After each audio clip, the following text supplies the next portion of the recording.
First of all, I want to thank Steve Stafford, who directed that little piece of film we just saw,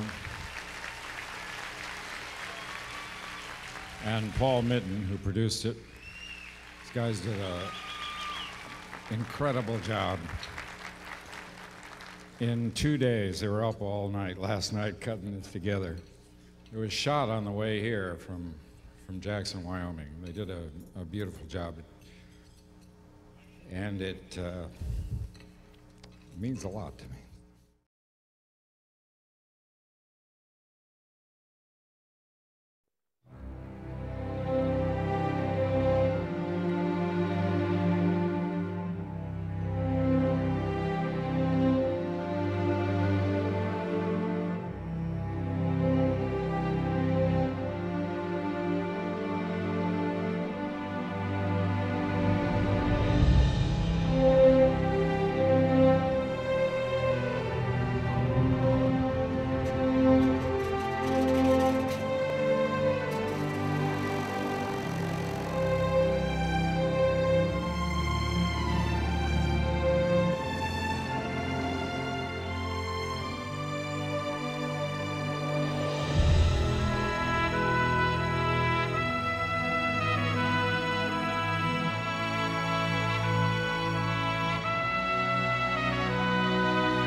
One of the things I like best about flying, I guess, is that when I'm up here on Beaver November 28 Sierra or helicopter 35 Lima,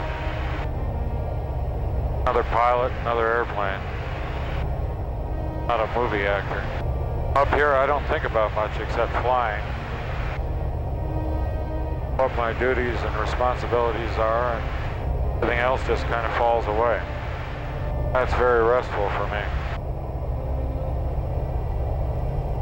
To see little towns, little airports, meet the people at those little airports, talk about flying, learn from them. Flying low level across this country, you get to see not just the great natural beauty of the country and the scope of it, but a sense of the history of the country, the way it grew up.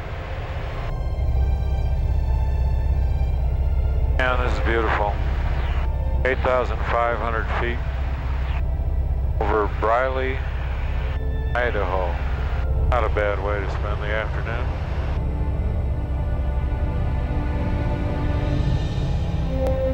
Always sort of interested in airplanes, and when I was in college back in about 1962, I started to take some flying lessons, Piper Tri-Pacer. But the $13 or $15 an hour for a pilot and instructor was killing me, so I had to give it up for economic reasons. Didn't really get a chance to think about it again until many years later. I was flying around in Gulfstreams and sitting up front, watching what the pilots were doing. I became intrigued by it again. And at a certain point I got a Gulfstream of my own, and I deputized one of my pilots give me flight lessons. The first solo was at Jackson, Wyoming. I was flying a 206 at the time, Cessna 206. I remember poor Terry Bender, my flight instructor, was got out of the airplane and was standing on the side of the runway. And I went around the pattern and came back in for the approach. Approach was good. Landing, I did that terrible thing you can do in a 206, and I let the nose wheel bounce, and boy, I went porpoising down the runway like nothing I'd ever seen. I got sideways and over the grass before I got power in to go around, and it was ugly. Poor Terry Bender. And in there, nothing he could do. I'm sure I scared the bejesus out of him. I got my license about, it must be about 5 years ago. A couple of years after that, I got interested in helicopters and got my rotorcraft license. Great freedom for me in the air. Great freedom, great responsibility. I think it's a mix of the two of them that I really enjoy most of all. Freedom without the responsibility is just maybe not so engaging.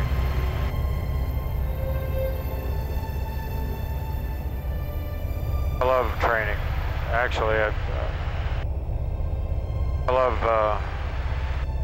taking on new challenges, like short strips and crosswind and tailwheel airplanes and fine spaces in helicopters. I like to challenge myself.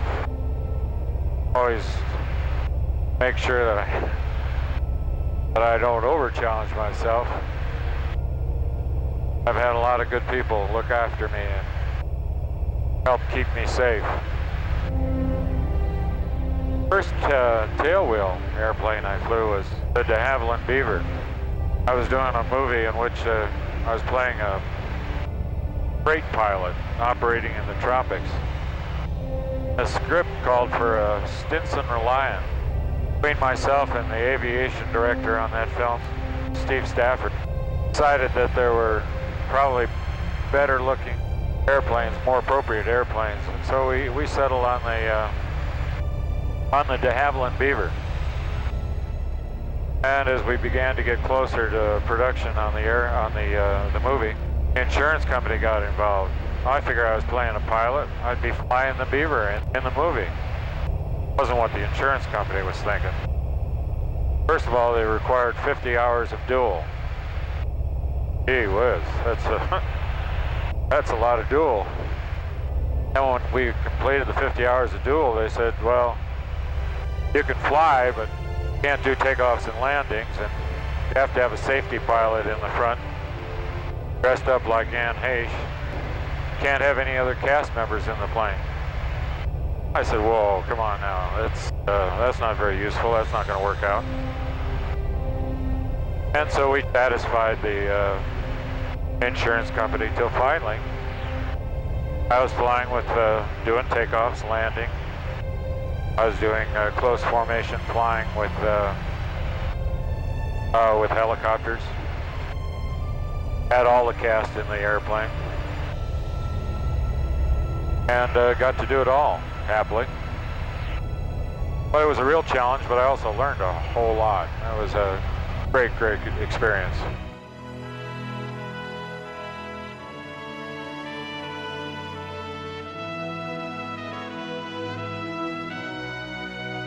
I've been really lucky in many regards in respect to the opportunities that have come my way. First of all, I haven't had to work for a living. More or less haven't had to work for a living. And I've had the luxury of being able to fly pretty much interrupted, train when I want to, buy an occasional airplane. I'm just darn lucky.